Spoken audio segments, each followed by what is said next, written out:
திருநெல்வேலியிலிருந்து சுமார் 60 கிலோமீட்டர் தூரத்தில் அமைந்துள்ளது சாம்பவர் வடகரை. தென்காசி மாவட்டத்தில் அமைந்துள்ள திருச்சபையின் வரலாற்றை போதகர் ஜெபரத்தினம் மிக தெளிவாக எடுத்துரைத்துள்ளார். தலைமுறை தாண்டி நிற்கும் சரித்திரத்தை உங்கள் நண்பர்களுக்கும் பகிர்ந்து கொள்ளுங்கள். நன்றி. ஆமா, மோசே இந்த ஒரு தேவ மனிதன். அவர் நம்முடைய கிராமத்தில் பிறந்து வளர்ந்தவர். 1850வது வருஷத்துல அடித்தே கொல்லப்பட்டார். கிறிஸ்துவனுடைய சுவிசேஷத்திற்காக இந்த கிராமத்தில் அடித்து கொல்லப்பட்ட ஒரு மனுஷன். ஆனால் அவர் கல்றதான் தெரிய மாட்டேக்கு. நாங்களும் சுற்றி சுற்றி பார்க்கோம், தெரிய மாட்டேக்கு. கொஞ்சம் தோண்டிட்டா கிடச்சிடும். அந்த நம்ம ஊருக்கு திரும்புகிற இடத்துல கொஞ்சம் சிலுவைகள் பார்த்தோம், இருக்குது. அந்த சிலுவைக்குள்ளே இருக்கிறதுக்கு வாய்ப்பு இருக்குன்னு நினைக்குது. சாம்பூர் வடகரன்னு நமக்கு இருக்குது. ஞானசான பழைய ரெக்கார்டெல்லாம் சாம்பூர் வடகரன் இருக்குது. சுரண்டையிலிருந்து கனம் பேரன்புரு ஐயரவர்கள் இங்கேருந்து போவாங்க. அச்சன்புதூர் வரைக்கும் நடந்தே போவாங்க. போகும்போது கிராமங்களெல்லாம் சந்திச்சு போவாங்க.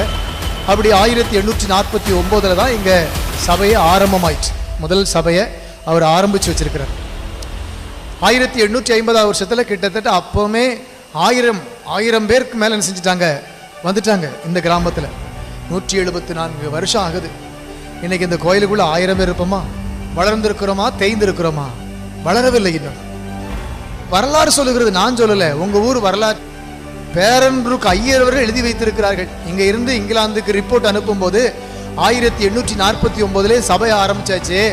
ஒரு நல்ல சபை, சபைன்னா வசனத்தை நல்லா கேட்கக்கூடிய சபை அப்படின்னு உங்களை பத்தி எழுதியிருக்காரு. ஆமா, பிள்ளைங்கிட்ட உங்களை பத்தி எழுதியிருக்காரு, நல்ல வசனம் கேட்கிற சபைன்னு. நல்லா கேட்குறீங்களா? 1850 1000 பேரை தாண்டிட்டு, அப்போ எவ்வளவு பெருசா இருந்து யோசித்து பாருங்களேன். அவ்வளவு பெரிய சபை. அப்போ உபத்திரவம் வருது.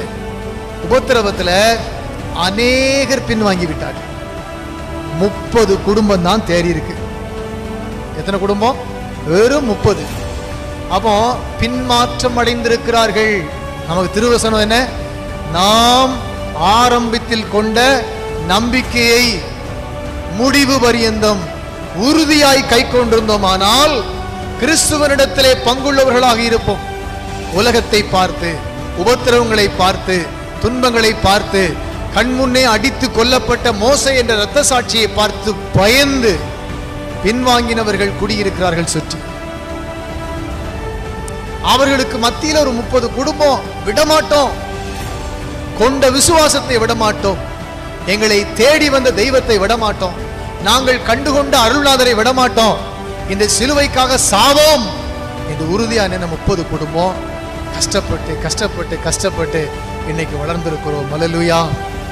பாடுகள் தான், உபத்திரவங்கள் தான், துன்பங்கள் தான். ஏதோ ஒரு வழியில ஒரு கொடுக்கு நம்ம கொட்டிக்கிட்டே இருந்தால் கர்த்தர் நம்ம இந்த அளவிற்கு உயர்த்தியிருக்கிறார் என்றால் நம்முடைய முன்னோர்களுடைய தீராத தனியாத உறுதியான விசுவாசம், அந்த நம்பிக்கைக்கு நாம் பின்னடையாளாக, பின் சந்ததியாக அடையாளமாக இருக்கிறோம். நாம் அதை விட்டுவிடக்கூடாது. நமக்கு அந்த பெருமை இருக்க வேண்டும். இரத்த சாட்சியாக மரித்த வேளையிலே அநேகர் தெரித்து ஓடிவிட்டார்கள். எங்கள் முன்னோர்கள் உறுதியாய் நின்றார்கள். சொல்லணும், அதுக்கு நம்ம அடையாளமா இருக்கணும், அதற்கு நாம் சாட்சியாக இருக்க வேண்டும். அப்படிப்பட்ட வாழ்க்கையை இந்த சமுதாயத்திலே, இந்த காலகட்டத்திலே நாம் காண்பிக்க வேண்டும்.